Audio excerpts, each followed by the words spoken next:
Sobre una roca volcánica que lleva millones de años desafiando el tiempo, se alza una fortaleza que ha visto nacer reyes, morir guerreros y guardar secretos que aún hoy inquietan a quienes se atreven a recorrer sus pasillos cuando cae la noche.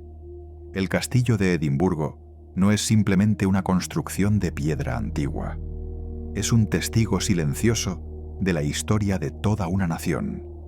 Un lugar donde cada muro parece contener ecos de batallas, de coronaciones, de traiciones y de historias que nunca llegaron a escribirse en los libros oficiales. Durante siglos, esta fortaleza fue considerada inexpugnable. Y sin embargo, cambió de manos en más ocasiones de las que cualquier estratega militar hubiera podido prever. Fue prisión, fue palacio, fue refugio y fue tumba. Fue el escenario de algunos de los momentos más decisivos en la historia de Escocia. Y para muchos visitantes actuales, sigue siendo algo más. Algo que no aparece en las guías turísticas, pero que se percibe en ciertos rincones, en ciertas escaleras, en ciertas habitaciones, donde el aire parece más denso de lo normal. ¿Por qué una fortaleza construida para proteger a los reyes acabó convirtiéndose en uno de los lugares con más testimonios de fenómenos inexplicables de toda Europa? ¿Qué ocurrió realmente en los túneles subterráneos que conectaban el castillo con el resto de la ciudad? Esos mismos túneles que, según algunas crónicas, fueron sellados para siempre tras un suceso que nadie quiso documentar con claridad. ¿Y por qué, después de tantos siglos, seguimos sintiendo la necesidad de contar estas historias, de buscar respuestas en piedras que quizá nunca las ofrecerán? En los próximos minutos vamos a recorrer la historia documentada del castillo de Edimburgo. Vamos a separar los hechos de las leyendas, aunque también vamos a detenernos en esa frontera difusa donde ambos se mezclan. Porque a veces las historias que perviven durante generaciones lo hacen por algo. Y quizá vale la pena preguntarse por qué.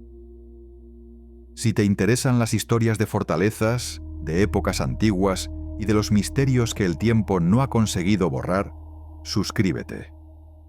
Comenzamos. Oficialmente, el Castillo de Edimburgo es uno de los monumentos históricos más importantes de Escocia y del Reino Unido. Está catalogado como Patrimonio de la Nación y recibe cada año a cientos de miles de visitantes que llegan desde todos los rincones del mundo para contemplar sus murallas, sus torres y las impresionantes vistas que ofrece sobre la ciudad. Se alza sobre Castle Rock, una formación geológica de origen volcánico cuya edad se estima en aproximadamente 340 millones de años. La roca en sí misma es un vestigio de la actividad volcánica que dio forma a esta región del planeta mucho antes de que existiera cualquier forma de civilización humana. Los primeros indicios de ocupación humana en esta colina se remontan a la Edad del Bronce, hace aproximadamente 3.000 años. Sin embargo, las primeras estructuras defensivas de las que se tiene constancia documental datan del siglo XII, cuando el rey David I de Escocia ordenó la construcción de una capilla que todavía hoy se mantiene en pie dentro del recinto. Esa pequeña capilla, conocida como la Capilla de Santa Margarita, es considerada el edificio más antiguo de todo Edimburgo. A lo largo de los siglos, el castillo fue ampliándose, modificándose y adaptándose a las necesidades de cada época. Sirvió como residencia real durante buena parte de la Edad Media. Fue el lugar donde nacieron varios monarcas escoceses. Y también fue el escenario de asedios brutales que dejaron cicatrices tanto en la piedra como en la memoria colectiva del pueblo escocés. Hoy en día, el castillo alberga varios museos, las joyas de la corona de Escocia y la famosa Piedra del Destino, un bloque de arenisca que durante siglos fue utilizado en las coronaciones de los reyes escoceses y que tiene su propia historia llena de conflictos y reivindicaciones. Pero toda gran construcción tiene una historia más amplia que rara vez aparece en los folletos. Y el castillo de Edimburgo no es una excepción, porque detrás de la imagen ordenada que ofrecen los recorridos turísticos, existe un pasado mucho más complejo. Un pasado marcado por guerras que duraron generaciones enteras, por ejecuciones que se llevaron a cabo dentro de sus muros, por prisioneros que nunca volvieron a ver la luz del sol, y por testimonios que, aunque no siempre pueden verificarse con documentos oficiales, han persistido en la tradición oral durante siglos. Para comprender realmente lo que representa este castillo, es necesario ir más allá de las fechas y los datos arquitectónicos. Es necesario imaginar cómo era la vida dentro de estas murallas cuando Escocia luchaba por su independencia. Es necesario preguntarse qué sintieron los soldados que defendieron estas torres, sabiendo que probablemente no sobrevivirían al asedio. Y es necesario considerar que, en un lugar donde han ocurrido tantas tragedias, quizá no sea tan extraño que algunas historias sigan resonando de maneras que no podemos explicar del todo. Para entender la importancia estratégica del castillo de Edimburgo, primero hay que comprender su ubicación. Castle Rock no es una colina cualquiera. Es lo que los geólogos llaman un crack and tail, una formación creada durante las glaciaciones cuando el hielo fue erosionando el terreno, pero dejó intacta la roca volcánica más dura. El resultado es una elevación de casi 130 metros de altura sobre el nivel del mar, con acantilados prácticamente verticales en 3 de sus lados. Solo el lado oriental presenta una pendiente más suave, y es precisamente por ahí por donde se accede al castillo a través de la famosa Royal Mile, la calle que conecta la fortaleza con el palacio de Holyrood en el otro extremo. Esta geografía convirtió al castillo en una posición defensiva casi perfecta. Cualquier ejército que quisiera tomarlo tenía que enfrentarse no solo a las murallas construidas por el hombre, sino también a las defensas naturales que la propia tierra había proporcionado. Los cronistas medievales describían la fortaleza como inexpugnable, y durante mucho tiempo pareció que tenían razón. Sin embargo, la historia demostró que ninguna fortaleza es verdaderamente invencible cuando los atacantes están lo suficientemente determinados. Las guerras de independencia de Escocia, que se prolongaron durante varias décadas entre los siglos XIII y XIV, convirtieron al castillo de Edimburgo en uno de los objetivos más codiciados, tanto para los escoceses como para los ingleses. En el año 1296, el rey Eduardo I de Inglaterra, conocido como el Martillo de los Escoceses, lanzó una campaña militar para someter a Escocia y añadirla a sus dominios. El castillo cayó tras un asedio que duró apenas 3 días. Fue una humillación para los defensores escoceses y marcó el comienzo de un período oscuro en el que la fortaleza permaneció en manos inglesas durante casi 20 años. Según los registros de la época, Eduardo I no se conformó con tomar el castillo. También ordenó que se llevaran a Inglaterra las joyas de la corona de Escocia y otros símbolos del poder real. Entre esos objetos estaba la Piedra del Destino, que fue trasladada a la abadía de Westminster y no regresaría a Escocia hasta el año 1996. 700 años después. Pero la ocupación inglesa no duró para siempre. En 1314, un pequeño grupo de soldados escoceses liderados por Thomas Randolph llevó a cabo una de las hazañas militares más audaces de la época. Aprovechando la oscuridad de la noche, escalaron los acantilados por el lado norte, el más escarpado, utilizando cuerdas y escaleras improvisadas. Los ingleses jamás esperaron un ataque por ese flanco. Lo consideraban imposible, y esa confianza fue su perdición. Los escoceses tomaron la fortaleza por sorpresa y la recuperaron para su rey, Robert de Bruce. Robert ordenó demoler la mayor parte de las defensas para evitar que los ingleses pudieran utilizarla de nuevo si conseguían recuperarla. Fue una decisión estratégica que puede parecer contradictoria. destruir lo que tanto había costado conquistar. Pero en el contexto de la guerra de guerrillas que caracterizó aquella época, tenía sentido. Un castillo vacío y en ruinas no servía a nadie. Las murallas que hoy vemos son, en su mayor parte, reconstrucciones posteriores. Lo que queda del castillo medieval original es muy poco. Apenas la capilla de Santa Margarita y algunos cimientos que permanecen ocultos bajo las construcciones más modernas.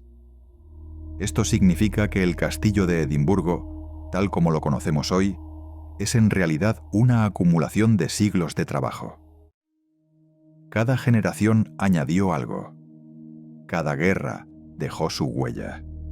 Y cada reconstrucción intentó adaptarse a las necesidades de su tiempo. En el siglo XV, tras un largo período de relativa paz, los reyes escoceses comenzaron a utilizar el castillo como residencia real de manera más estable. Se construyeron nuevos edificios dentro del recinto. Se mejoraron las defensas y se convirtió en el lugar donde se guardaban los tesoros más importantes del reino. Fue en esta época cuando nació Jacobo VI de Escocia, el futuro Jacobo I de Inglaterra, el monarca que uniría ambas coronas bajo un mismo reinado.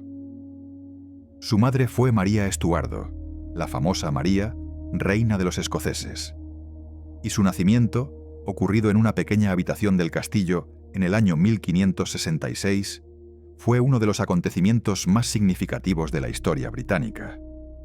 María había elegido el castillo para dar a luz precisamente por su seguridad.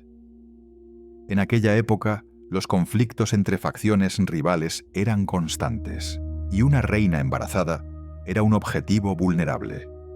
Las murallas del castillo ofrecían protección, pero también encerraban intrigas que acabarían destruyendo a María apenas un año después, cuando fue obligada a abdicar en favor de su hijo recién nacido. Jacobo fue coronado rey con apenas 13 meses de edad y creció sin conocer realmente a su madre, que pasaría los siguientes 19 años prisionera en diversos castillos ingleses hasta su ejecución en 1587. El castillo de Edimburgo fue testigo del nacimiento de un rey, pero también fue testigo del derrumbe de una reina. Y esas dos historias, la del hijo que prosperó y la madre que cayó, están grabadas en sus piedras de maneras que trascienden lo meramente arquitectónico. A medida que avanzaban los siglos, el papel del castillo fue cambiando. Dejó de ser una residencia real propiamente dicha. Los monarcas preferían otros palacios más cómodos y menos expuestos a los fríos vientos del norte, pero siguió siendo una fortaleza militar activa. Y sobre todo, siguió siendo una prisión. Durante las guerras napoleónicas, entre finales del siglo XVIII y principios del XIX, el castillo albergó a cientos de prisioneros de guerra franceses. Las condiciones en las que vivían eran duras. Los calabozos estaban excavados en la propia roca volcánica. La humedad era constante. La luz natural apenas llegaba. Y el frío del invierno escocés podía ser letal para quienes no estaban acostumbrados. Algunos prisioneros dejaron grabados en las paredes de sus celdas nombres, fechas, mensajes a familiares que probablemente nunca llegaron a leerlos. Esos grabados todavía pueden verse hoy. Son recordatorios silenciosos de que el castillo, además de ser un símbolo de poder, también fue un lugar de sufrimiento para miles de personas a lo largo de los siglos. No solo los prisioneros de guerra padecieron dentro de estos muros. También hubo ejecuciones. También hubo torturas. También hubo condenas que nunca llegaron a juicio, porque así funcionaban las cosas en aquella época. Y el castillo, como extensión del poder real, era el lugar donde esas decisiones se ejecutaban, literalmente. Es precisamente esta acumulación de historia violenta lo que, según muchos, podría explicar los testimonios de fenómenos extraños que se han reportado en el castillo a lo largo de los siglos. Y aquí entramos en un terreno más delicado. Un terreno donde los hechos documentados se mezclan con la tradición oral, con las creencias populares y con experiencias personales que no siempre pueden verificarse. Lo que sí puede decirse con certeza es que el castillo de Edimburgo tiene fama de ser uno de los lugares más embrujados del mundo. Esta fama no es reciente. Ya en el siglo XVII se hablaba de apariciones dentro de sus muros. Y a lo largo de los siglos, los testimonios se han ido acumulando hasta formar un corpus de historias que, independientemente de su veracidad, forman parte inseparable de la identidad del lugar. Una de las leyendas más conocidas es la del gaitero fantasma.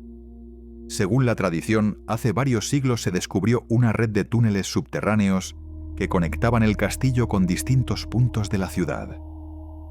Nadie sabía exactamente a dónde llevaban, ni quién los había construido, ni con qué propósito. Para explorarlos, se envió a un joven gaitero con instrucciones de tocar su instrumento mientras avanzaba, de manera que quienes permanecían en la superficie pudieran seguir su progreso. Durante un rato, el sonido de la gaita se escuchó con claridad. Pero en algún momento, la música se detuvo, y el gaitero nunca regresó. Algunos dicen que los túneles fueron sellados poco después. Otros aseguran que, en noches muy silenciosas, todavía puede escucharse el eco de una gaita procedente de algún lugar bajo las calles de Edimburgo. Es una historia imposible de verificar, pero es una historia que se ha contado durante generaciones, y eso, en sí mismo, significa algo. Los túneles bajo el castillo de Edimburgo son uno de esos elementos que alimentan la imaginación, precisamente porque nunca han sido completamente explorados ni documentados de manera exhaustiva. Lo que sí sabemos es que la ciudad de Edimburgo creció de manera vertical durante siglos. Al estar limitada por murallas defensivas, la población no podía expandirse hacia los lados. Así que construyó hacia arriba y también hacia abajo. Bajo las calles actuales existen niveles enteros de construcciones antiguas que fueron quedando sepultadas a medida que se edificaba sobre ellas. Algunos de estos espacios subterráneos han sido recuperados y pueden visitarse hoy en día. Otros permanecen cerrados. Y otros, según ciertas fuentes, ni siquiera están cartografiados. En este contexto, la existencia de túneles que conectaran el castillo con otros puntos de la ciudad no resulta descabellada. De hecho, tendría sentido desde un punto de vista militar. Una vía de escape secreta. Una forma de recibir suministros durante un asedio. Una manera de enviar mensajeros sin que el enemigo los detectara. Pero la historia del gaitero que desapareció en esos túneles añade una capa de misterio que trasciende lo puramente estratégico. ¿Qué pudo haberle ocurrido? Las explicaciones racionales son muchas. Pudo haberse perdido en un laberinto de galerías sin salida. Pudo haber sufrido un accidente. Pudo haber encontrado un derrumbe que le cortó el paso. O simplemente pudo haber decidido huir por su cuenta, aprovechando la oportunidad que le brindaba aquella misión solitaria. Nunca lo sabremos con certeza, pero la leyenda pervive, y cada cierto tiempo, algún visitante del castillo o algún vecino de la Royal Mile asegura haber escuchado algo parecido al sonido de una gaita procedente de ningún lugar visible. Es posible que sean ecos del pasado que la imaginación transforma en algo más. Es posible que sean simplemente músicos callejeros cuyo sonido viaja de maneras inesperadas por las antiguas estructuras de piedra. O es posible que haya algo más, algo que no podemos explicar con las herramientas que tenemos. Lo que resulta innegable es que el castillo de Edimburgo ha sido escenario de sufrimiento humano durante siglos. Y no solo el sufrimiento de los prisioneros o de los soldados caídos en batalla. También el sufrimiento cotidiano de quienes vivían y trabajaban dentro de sus muros sobre una roca volcánica que lleva millones de años desafiando el tiempo, se alza una fortaleza que ha visto nacer reyes, morir guerreros y guardar secretos que aún hoy inquietan a quienes se atreven a recorrer sus pasillos cuando cae la noche. El castillo de Edimburgo no es simplemente una construcción de piedra antigua. Es un testigo silencioso de la historia de toda una nación. Un lugar donde cada muro parece contener ecos de batallas, de coronaciones, de traiciones y de historias que nunca llegaron a escribirse en los libros oficiales. Durante siglos, esta fortaleza fue considerada inexpugnable. Y sin embargo, cambió de manos en más ocasiones de las que cualquier estratega militar hubiera podido prever. Fue prisión, fue palacio, fue refugio y fue tumba. Fue el escenario de algunos de los momentos más decisivos en la historia de Escocia. Y para muchos visitantes actuales, sigue siendo algo más. Algo que no aparece en las guías turísticas, pero que se percibe en ciertos rincones, en ciertas escaleras, en ciertas habitaciones, donde el aire parece más denso de lo normal. ¿Por qué una fortaleza construida para proteger a los reyes acabó convirtiéndose en uno de los lugares con más testimonios de fenómenos inexplicables de toda Europa? ¿Qué ocurrió realmente en los túneles subterráneos que conectaban el castillo con el resto de la ciudad? Esos mismos túneles que, según algunas crónicas, fueron sellados para siempre tras un suceso que nadie quiso documentar con claridad. ¿Y por qué, después de tantos siglos, seguimos sintiendo la necesidad de contar estas historias, de buscar respuestas en piedras que quizá nunca las ofrecerán? En los próximos minutos vamos a recorrer la historia documentada del castillo de Edimburgo. Vamos a separar los hechos de las leyendas, aunque también vamos a detenernos en esa frontera difusa donde ambos se mezclan.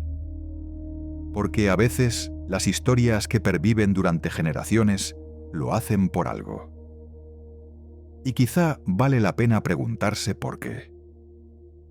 Si te interesan las historias de fortalezas, de épocas antiguas y de los misterios que el tiempo no ha conseguido borrar, suscríbete. Comenzamos. Oficialmente, el Castillo de Edimburgo es uno de los monumentos históricos más importantes de Escocia y del Reino Unido. Está catalogado como Patrimonio de la Nación y recibe cada año a cientos de miles de visitantes que llegan desde todos los rincones del mundo para contemplar sus murallas, sus torres y las impresionantes vistas que ofrece sobre la ciudad. Se alza sobre Castle Rock, una formación geológica de origen volcánico cuya edad se estima en aproximadamente 340 millones de años. La roca en sí misma es un vestigio de la actividad volcánica que dio forma a esta región del planeta mucho antes de que existiera cualquier forma de civilización humana. Los primeros indicios de ocupación humana en esta colina se remontan a la Edad del Bronce, hace aproximadamente 3000 años. Sin embargo, las primeras estructuras defensivas de las que se tiene constancia documental datan del siglo XII, cuando el rey David I de Escocia ordenó la construcción de una capilla que todavía hoy se mantiene en pie dentro del recinto. Esa pequeña capilla, conocida como la Capilla de Santa Margarita, es considerada el edificio más antiguo de todo Edimburgo. A lo largo de los siglos, el castillo fue ampliándose, modificándose y adaptándose a las necesidades de cada época. Sirvió como residencia real durante buena parte de la Edad Media.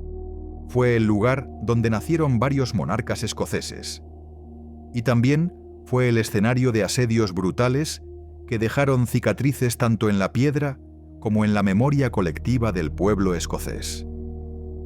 Hoy en día, el castillo alberga varios museos, las joyas de la corona de Escocia y la famosa Piedra del Destino, un bloque de arenisca que durante siglos fue utilizado en las coronaciones de los reyes escoceses y que tiene su propia historia llena de conflictos y reivindicaciones. Pero toda gran construcción tiene una historia más amplia que rara vez aparece en los folletos. Y el castillo de Edimburgo no es una excepción, porque detrás de la imagen ordenada que ofrecen los recorridos turísticos, existe un pasado mucho más complejo. Un pasado marcado por guerras que duraron generaciones enteras, por ejecuciones que se llevaron a cabo dentro de sus muros, por prisioneros que nunca volvieron a ver la luz del sol, y por testimonios que, aunque no siempre pueden verificarse con documentos oficiales, han persistido en la tradición oral durante siglos. Para comprender realmente lo que representa este castillo, es necesario ir más allá de las fechas y los datos arquitectónicos. Es necesario imaginar cómo era la vida dentro de estas murallas cuando Escocia luchaba por su independencia. Es necesario preguntarse qué sintieron los soldados que defendieron estas torres, sabiendo que probablemente no sobrevivirían al asedio. Y es necesario considerar que, en un lugar donde han ocurrido tantas tragedias, quizá no sea tan extraño que algunas historias sigan resonando de maneras que no podemos explicar del todo. Para entender la importancia estratégica del castillo de Edimburgo, primero hay que comprender su ubicación. Castle Rock no es una colina cualquiera. Es lo que los geólogos llaman un crack and tail, una formación creada durante las glaciaciones cuando el hielo fue erosionando el terreno, pero dejó intacta la roca volcánica más dura. El resultado es una elevación de casi 130 metros de altura sobre el nivel del mar, con acantilados prácticamente verticales en 3 de sus lados. Solo el lado oriental presenta una pendiente más suave, y es precisamente por ahí por donde se accede al castillo a través de la famosa Royal Mile, la calle que conecta la fortaleza con el palacio de Holyrood en el otro extremo. Esta geografía convirtió al castillo en una posición defensiva casi perfecta. Cualquier ejército que quisiera tomarlo tenía que enfrentarse no solo a las murallas construidas por el hombre, sino también a las defensas naturales que la propia tierra había proporcionado. Los cronistas medievales describían la fortaleza como inexpugnable, y durante mucho tiempo pareció que tenían razón. Sin embargo, la historia demostró que ninguna fortaleza es verdaderamente invencible cuando los atacantes están lo suficientemente determinados. Las guerras de independencia de Escocia, que se prolongaron durante varias décadas entre los siglos XIII y XIV, convirtieron al castillo de Edimburgo en uno de los objetivos más codiciados, tanto para los escoceses como para los ingleses. En el año 1296, el rey Eduardo I de Inglaterra, conocido como el Martillo de los Escoceses, lanzó una campaña militar para someter a Escocia y añadirla a sus dominios. El castillo cayó tras un asedio que duró apenas 3 días. Fue una humillación para los defensores escoceses y marcó el comienzo de un periodo oscuro en el que la fortaleza permaneció en manos inglesas durante casi 20 años. Según los registros de la época, Eduardo I no se conformó con tomar el castillo. También ordenó que se llevaran a Inglaterra las joyas de la corona de Escocia y otros símbolos del poder real. Entre esos objetos estaba la Piedra del Destino, que fue trasladada a la abadía de Westminster y no regresaría a Escocia hasta el año 1996, 700 años después. Pero la ocupación inglesa no duró para siempre. En 1314, un pequeño grupo de soldados escoceses liderados por Thomas Randolph llevó a cabo una de las hazañas militares más audaces de la época. Aprovechando la oscuridad de la noche, escalaron los acantilados por el lado norte, el más escarpado, utilizando cuerdas y escaleras improvisadas. Los ingleses jamás esperaron un ataque por ese flanco. Lo consideraban imposible, y esa confianza fue su perdición. Los escoceses tomaron la fortaleza por sorpresa y la recuperaron para su rey, Robert de Bruce. Robert ordenó demoler la mayor parte de las defensas para evitar que los ingleses pudieran utilizarla de nuevo si conseguían recuperarla. Fue una decisión estratégica que puede parecer contradictoria.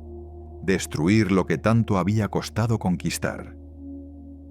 Pero en el contexto de la guerra de guerrillas que caracterizó aquella época, tenía sentido. Un castillo vacío y en ruinas no servía a nadie. Las murallas que hoy vemos son, en su mayor parte, reconstrucciones posteriores. Lo que queda del castillo medieval original es muy poco. Apenas la capilla de Santa Margarita y algunos cimientos que permanecen ocultos bajo las construcciones más modernas. Esto significa que el castillo de Edimburgo, tal como lo conocemos hoy, es en realidad una acumulación de siglos de trabajo. Cada generación añadió algo. Cada guerra dejó su huella. Y cada reconstrucción intentó adaptarse a las necesidades de su tiempo. En el siglo XV, tras un largo período de relativa paz, los reyes escoceses comenzaron a utilizar el castillo como residencia real de manera más estable. Se construyeron nuevos edificios dentro del recinto. Se mejoraron las defensas y se convirtió en el lugar donde se guardaban los tesoros más importantes del reino. Fue en esta época cuando nació Jacobo VI de Escocia, el futuro Jacobo I de Inglaterra, el monarca que uniría ambas coronas bajo un mismo reinado. Su madre fue María Estuardo, la famosa María, reina de los escoceses. Y su nacimiento, ocurrido en una pequeña habitación del castillo en el año 1566, fue uno de los acontecimientos más significativos de la historia británica. María había elegido el castillo para dar a luz precisamente por su seguridad.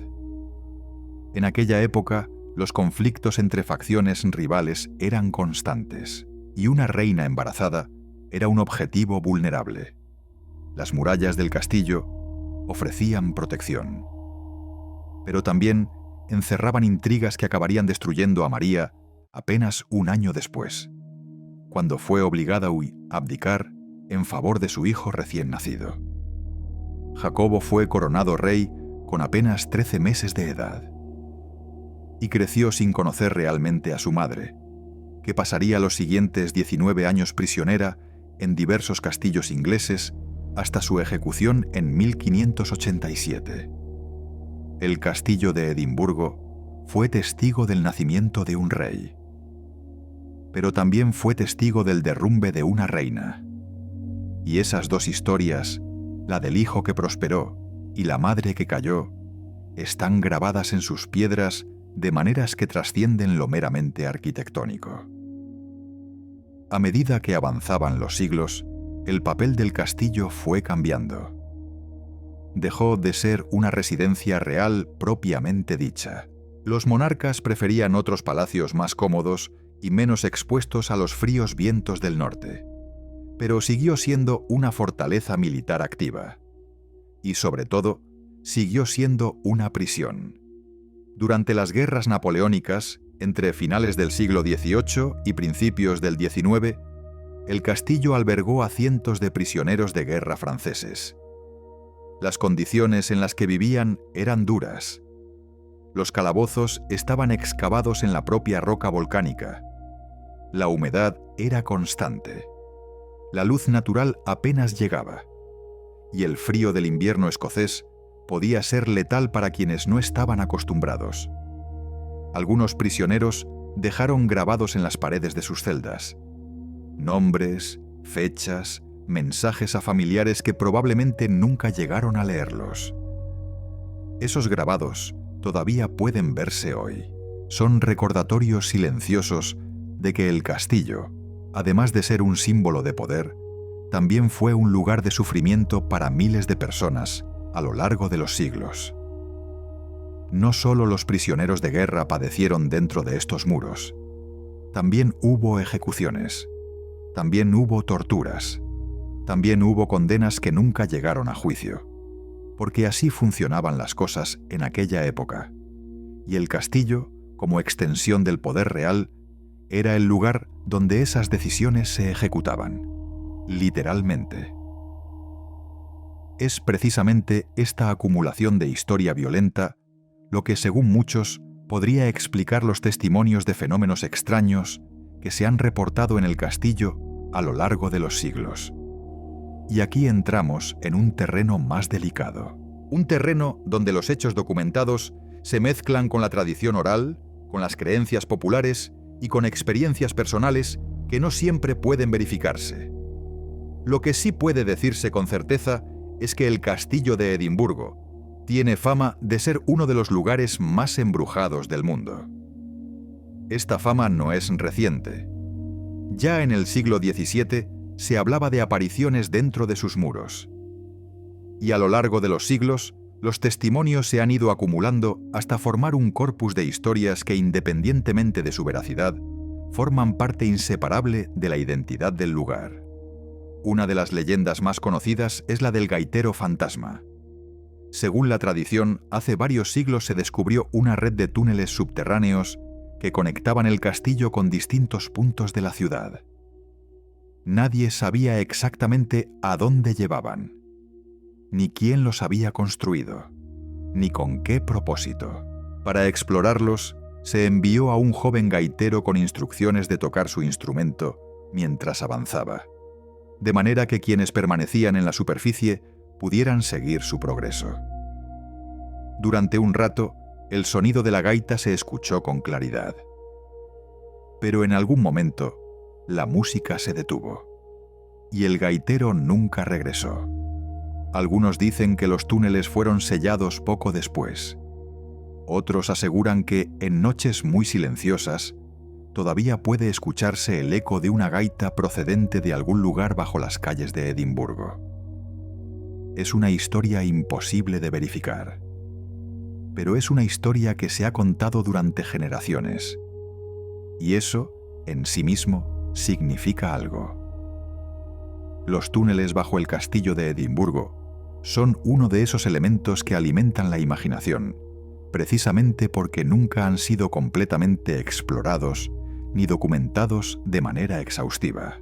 Lo que sí sabemos es que la ciudad de Edimburgo creció de manera vertical durante siglos. Al estar limitada por murallas defensivas, la población no podía expandirse hacia los lados. Así que construyó hacia arriba y también hacia abajo. Bajo las calles actuales existen niveles enteros de construcciones antiguas que fueron quedando sepultadas a medida que se edificaba sobre ellas. Algunos de estos espacios subterráneos han sido recuperados y pueden visitarse hoy en día. Otros permanecen cerrados. Y otros, según ciertas fuentes, ni siquiera están cartografiados. En este contexto, la existencia de túneles que conectaran el castillo con otros puntos de la ciudad no resulta descabellada. De hecho, tendría sentido desde un punto de vista militar. Una vía de escape secreta. Una forma de recibir suministros durante un asedio. Una manera de enviar mensajeros sin que el enemigo los detectara. Pero la historia del gaitero que desapareció en esos túneles añade una capa de misterio que trasciende lo puramente estratégico. ¿Qué pudo haberle ocurrido? Las explicaciones racionales son muchas. Pudo haberse perdido en un laberinto de galerías sin salida. Pudo haber sufrido un accidente. Pudo haber encontrado un derrumbe que le cortó el paso. O simplemente pudo haber decidido huir por su cuenta, aprovechando la oportunidad que le brindaba aquella misión solitaria. Nunca lo sabremos con certeza, pero la leyenda pervive, y cada cierto tiempo, algún visitante del castillo o algún vecino de la Royal Mile asegura haber escuchado algo parecido al sonido de una gaita procedente de ningún lugar visible. Es posible que sean ecos del pasado que la imaginación transforma en algo más. Es posible que sean simplemente músicos callejeros cuyo sonido viaja de maneras inesperadas por las antiguas estructuras de piedra. O es posible que haya algo más, algo que no podemos explicar con las herramientas que tenemos. Lo que resulta innegable es que el castillo de Edimburgo ha sido escenario de sufrimiento humano durante siglos. Y no solo el sufrimiento de los prisioneros o de los soldados caídos en batalla. También el sufrimiento cotidiano de quienes vivían y trabajaban dentro de sus muros en condiciones que hoy consideraríamos intolerables. Mantener una fortaleza de esta envergadura requería un esfuerzo constante. Había que transportar agua desde fuentes externas, ya que el castillo no contaba con un suministro propio suficiente. Había que almacenar alimentos para resistir posibles asedios. Había que reparar murallas dañadas por el clima o por ataques enemigos. Había que mantener limpios espacios que albergaban a cientos de personas en un área relativamente reducida. Y todo esto debía hacerse con las tecnologías y los recursos disponibles en cada época, sin maquinaria moderna, sin sistemas de saneamiento eficientes, sin calefacción más allá de las chimeneas que apenas conseguían templar las estancias más importantes. Para la mayoría de quienes habitaban el castillo, la vida era dura. Los sirvientes dormían en espacios mínimos. Los soldados rasos pasaban frío durante los largos inviernos escoceses. Y los trabajadores que se encargaban de las obras de mantenimiento y ampliación se enfrentaban a riesgos que hoy serían inaceptables. Las caídas desde alturas elevadas eran frecuentes. Los accidentes con herramientas pesadas dejaban secuelas permanentes. Y las enfermedades se propagaban con facilidad en espacios cerrados donde la higiene era un concepto muy distinto al actual. No existen registros detallados de cuántas personas murieron trabajando en el castillo a lo largo de los siglos. Pero si aplicamos lo que sabemos sobre las condiciones laborales de la época en construcciones similares, es razonable suponer que el número no fue pequeño. Cada piedra que hoy admiramos fue colocada por manos humanas. Manos que probablemente sangraron. Manos que probablemente temblaron de frío. Manos que probablemente pertenecían a personas cuyos nombres nunca quedaron registrados en ningún documento oficial. Todo esto formaba parte de un sistema normalizado en su tiempo. Las grandes construcciones del pasado se levantaban sobre el esfuerzo de muchos para el beneficio de pocos. No era algo exclusivo del castillo de Edimburgo. Era la realidad de prácticamente todas las fortalezas, catedrales y palacios de la época. Pero saberlo no hace que resulte menos inquietante cuando caminamos por estos pasillos y pensamos en todo lo que costó construirlos. Además de los trabajadores anónimos, el castillo también albergó a personas cuyas historias sí quedaron registradas, aunque no siempre, de la manera que ellas hubieran deseado. Una de las figuras más trágicas asociadas al castillo es Janet Douglas, Lady Glamis. Su historia ilustra hasta qué punto el poder podía ser arbitrario y cruel en la Escocia del siglo XVI. Janet pertenecía al clan Douglas, una de las familias más poderosas del reino. Pero el rey Jacobo V sentía un profundo rencor hacia los Douglas, que habían controlado su vida durante su minoría de edad. Cuando finalmente alcanzó el poder suficiente para gobernar por sí mismo, Jacobo buscó la manera de vengarse de quienes lo habían mantenido sometido. Janet fue acusada de brujería. Según los cargos presentados contra ella, había intentado envenenar al rey mediante artes oscuras. Las pruebas eran inexistentes o fabricadas. Los testimonios procedían de personas que habían sido torturadas hasta confesar lo que sus interrogadores querían escuchar. El juicio fue una farsa, y el resultado estaba decidido antes de que comenzara. Janet fue condenada a muerte. La ejecución tuvo lugar en Castle Hill, la explanada frente al castillo, en el año 1537. Fue quemada viva ante una multitud que, según las crónicas, quedó impresionada por la dignidad con la que afrontó su destino. Algunos relatos de la época describen que Janet era una mujer de extraordinaria belleza y que incluso en el momento de su muerte, su rostro mantenía una serenidad que contrastaba con el horror de lo que estaba ocurriendo. Tras su muerte, varios testimonios comenzaron a hablar de una figura femenina que aparecía en distintos puntos del castillo. Una mujer envuelta en llamas que caminaba por los pasillos sin hacer ruido. una presencia que algunos identificaban con el espíritu de Janet, incapaz de encontrar descanso después de una muerte tan injusta. ¿Es posible que algo de Janet Douglas permanezca en el castillo? No hay manera de saberlo con certeza.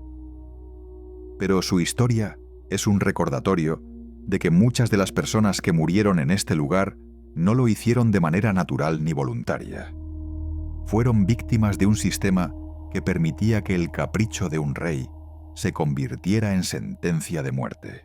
Y si existe algo parecido a la memoria de los lugares, si las piedras pueden de alguna manera retener el eco de lo que ocurrió entre ellas, entonces el castillo de Edimburgo tendría motivos de sobra para estar habitado por presencias del pasado.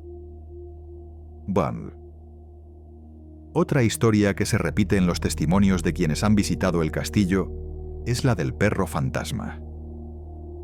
En el cementerio de mascotas que existe dentro del recinto, un pequeño espacio donde durante siglos fueron enterrados los perros de los oficiales y soldados que vivían en la fortaleza, varios visitantes han reportado experiencias similares. Sienten algo que roza sus piernas, como el contacto de un animal pequeño que busca atención. Pero cuando miran hacia abajo, no hay nada visible. Es una experiencia que podría explicarse de muchas maneras. Una corriente de aire frío, una sugestión provocada por saber de antemano las historias que se cuentan sobre el lugar, o simplemente la imaginación trabajando en un entorno cargado de historia.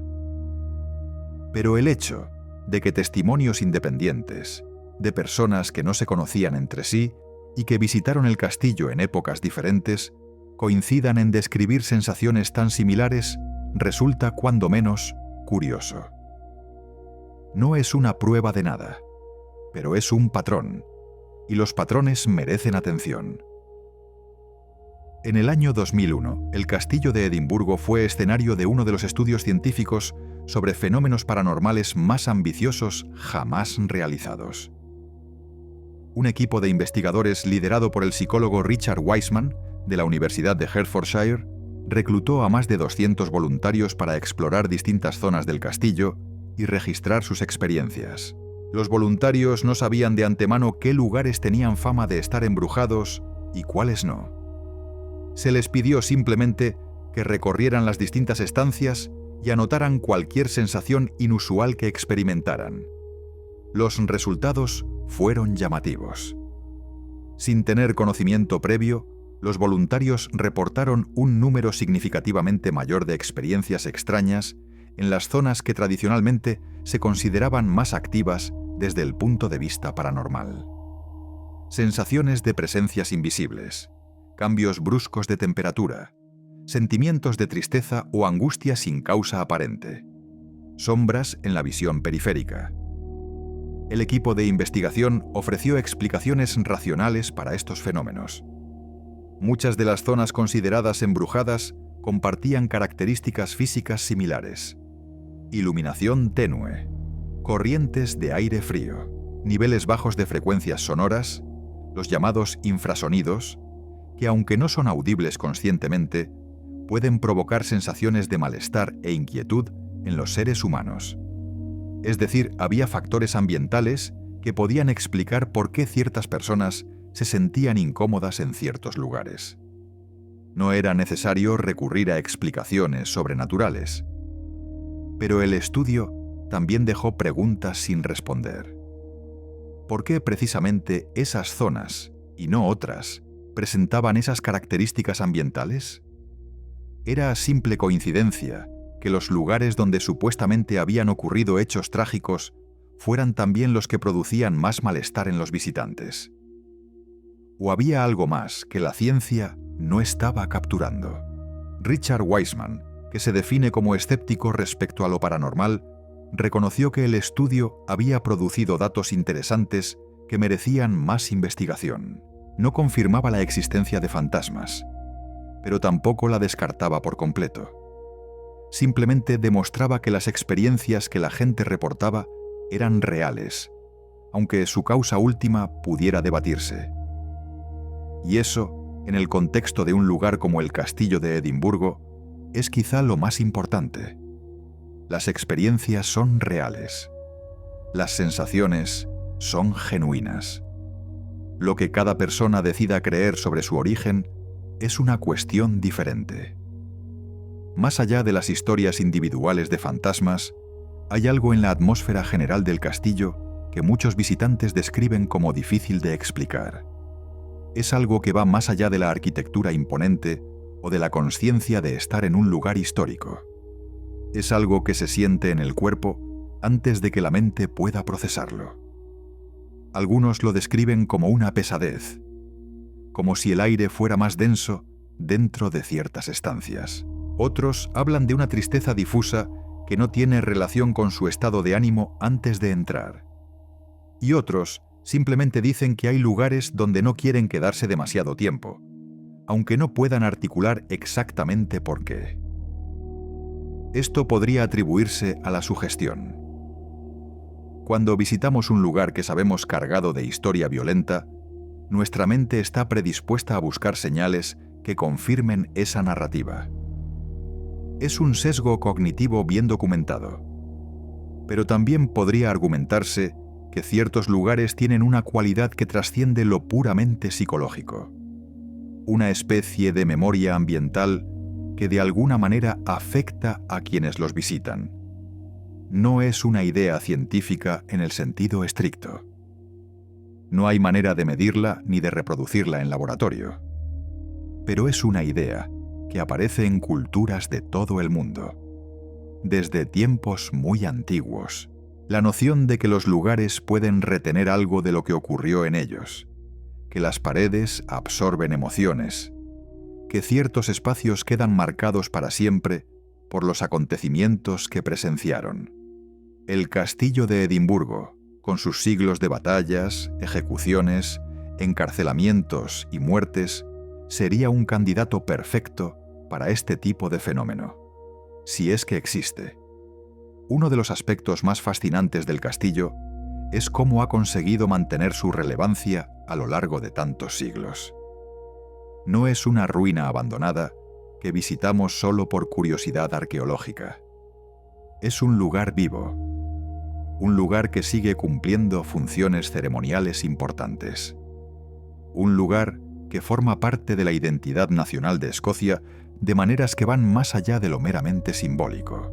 Cada año, durante el mes de agosto, la explanada frente al castillo se convierte en el escenario del Royal Edinburgh Military Tattoo, un espectáculo de música y desfiles militares que atrae a visitantes de todo el mundo. Las bandas de gaitas, los uniformes tradicionales, los fuegos artificiales que iluminan las murallas, todo ello crea una atmósfera que conecta el presente con el pasado de una manera muy particular. Es un recordatorio de que el castillo no es solo historia, es también presente y es futuro. Las generaciones venideras seguirán visitándolo, seguirán contando sus historias y probablemente seguirán experimentando esas sensaciones inexplicables que tantas personas han reportado a lo largo de los años. Mientras tanto, las piedras permanecen. Han visto reyes nacer y morir. Han visto ejércitos atacar y defender. Han visto prisioneros languidecer en calabozos oscuros.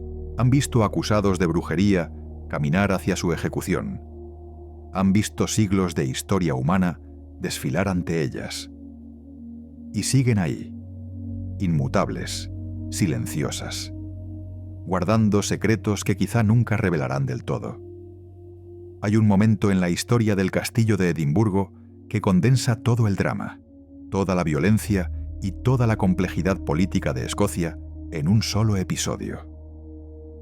Se conoce como el Asedio de Lang, el Asedio Largo, y duró casi 3 años. Entre 1570 y 1573, el castillo se convirtió en el último bastión de quienes todavía apoyaban a María Estuardo, la reina depuesta que para entonces ya llevaba años prisionera en Inglaterra.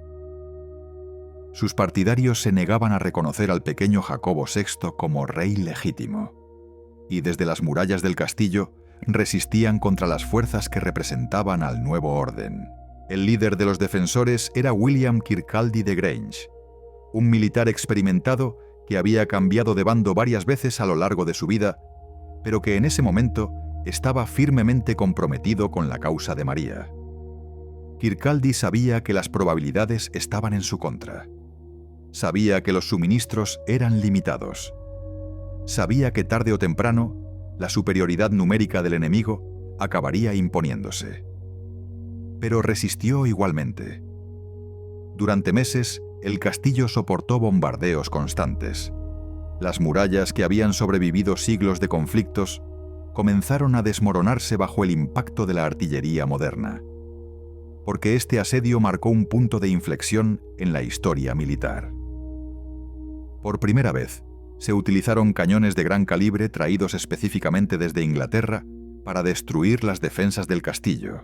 La vieja fortaleza medieval, diseñada para resistir escaladas y ataques con armas tradicionales, no estaba preparada para este nuevo tipo de guerra. Las torres que durante generaciones habían parecido indestructibles cayeron una tras otra. La Torre de David, una de las estructuras más emblemáticas del castillo medieval, fue reducida a escombros. Y con cada impacto, quedaba más claro que el final se acercaba. Los defensores aguantaron hasta que no quedó nada que defender. Cuando finalmente se rindieron, el castillo era poco más que un montón de ruinas humeantes. Kirkcaldy fue capturado y ejecutado poco después. Su cuerpo fue expuesto públicamente como advertencia para quienes pudieran pensar en desafiar al nuevo régimen. Fue un final brutal para un hombre que, independientemente de sus motivaciones políticas, había demostrado un valor extraordinario. Pero así funcionaba la política en aquella época. La lealtad equivocada se pagaba con la vida.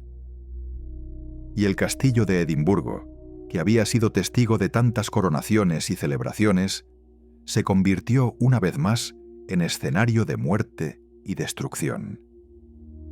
Lo que siguió al asedio fue un largo proceso de reconstrucción. El castillo que había quedado en ruinas tuvo que ser levantado prácticamente desde cero. Y la estructura que emergió de ese proceso era muy diferente a la fortaleza medieval original. Se construyó la Half Moon Battery, la batería de la media luna, una enorme plataforma semicircular diseñada para albergar cañones de defensa. Fue una respuesta directa a la lección aprendida durante el asedio. Si la artillería había sido capaz de destruir las viejas murallas, entonces las nuevas defensas debían estar preparadas para responder con la misma moneda. La batería se construyó sobre los restos de la Torre de David. De alguna manera, la nueva estructura contenía dentro de sí los fragmentos de la antigua. El pasado no desapareció.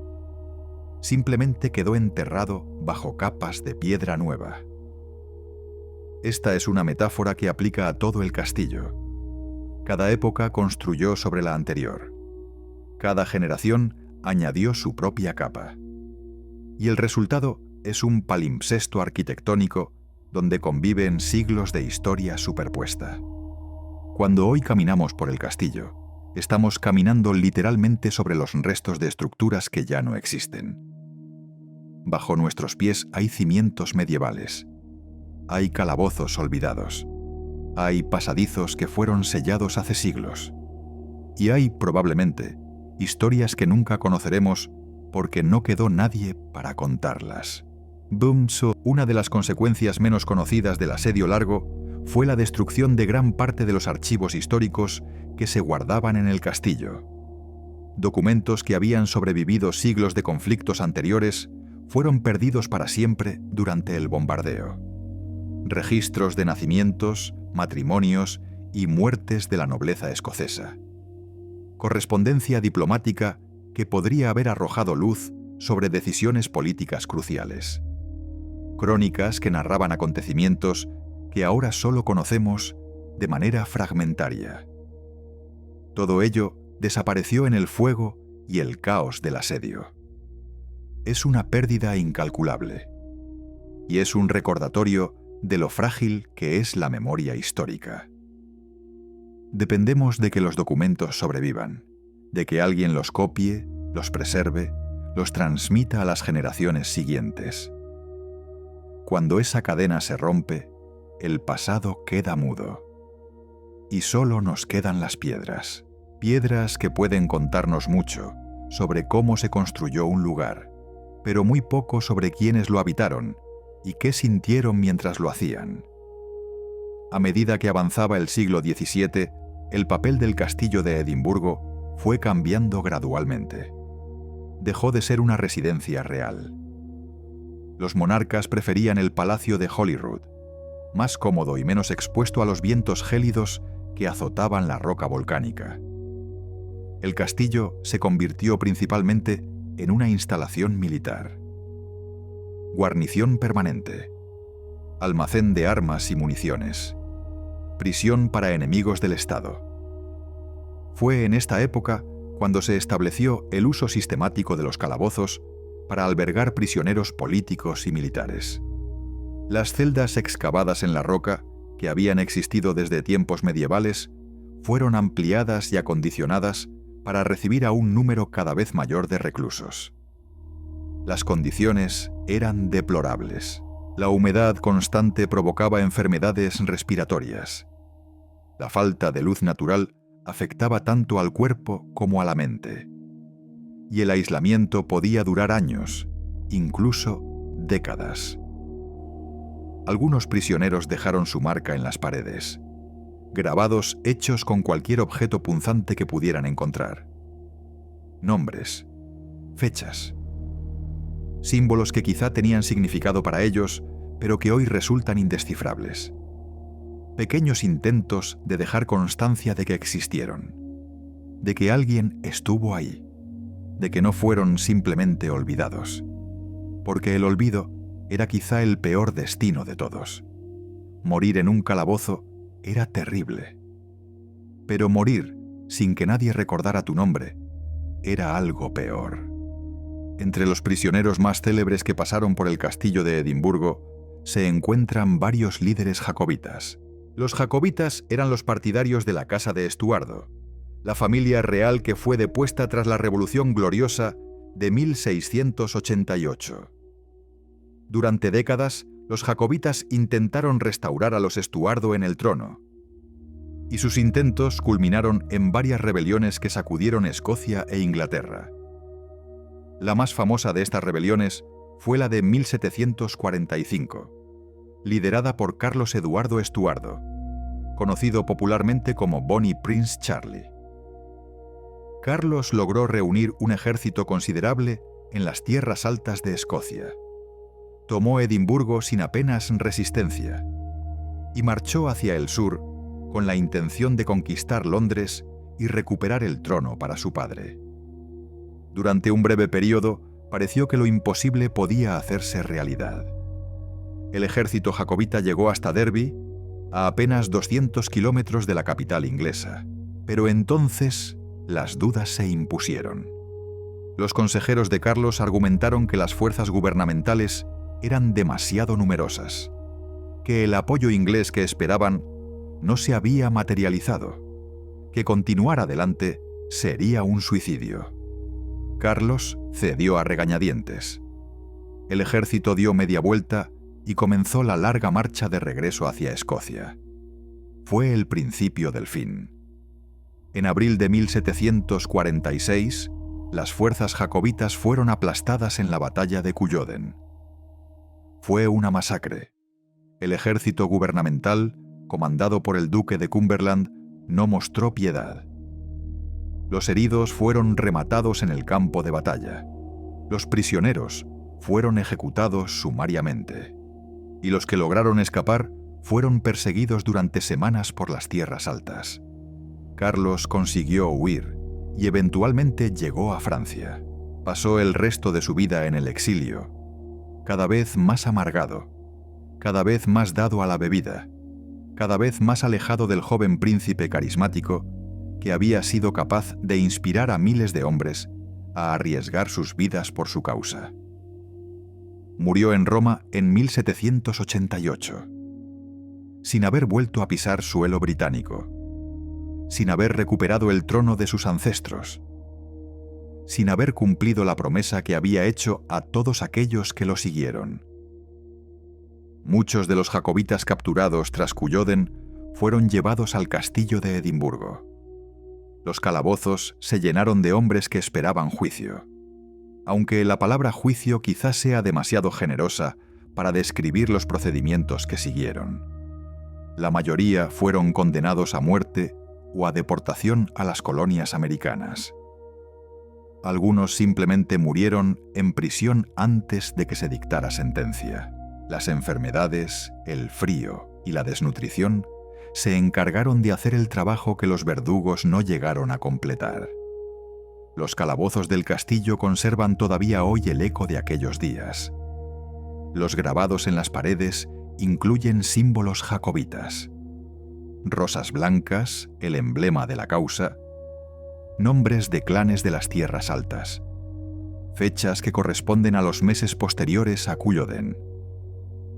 Son testimonios silenciosos de hombres que sabían que probablemente no volverían a ver a sus familias, que sabían que la causa por la que habían luchado estaba perdida, y que aún así quisieron dejar constancia de que habían estado allí, de que habían existido, de que habían creído en algo lo suficiente como para arriesgar todo por ello. Después de la derrota jacobita, el gobierno británico implementó una serie de medidas diseñadas para destruir definitivamente la cultura de las tierras altas. Se prohibió el uso del tartán, el tejido tradicional escocés. Se prohibió tocar la gaita. Se prohibió portar armas. Se desmantelaron los clanes como estructuras de poder. Y se persiguió el idioma gaélico hasta casi extinguirlo.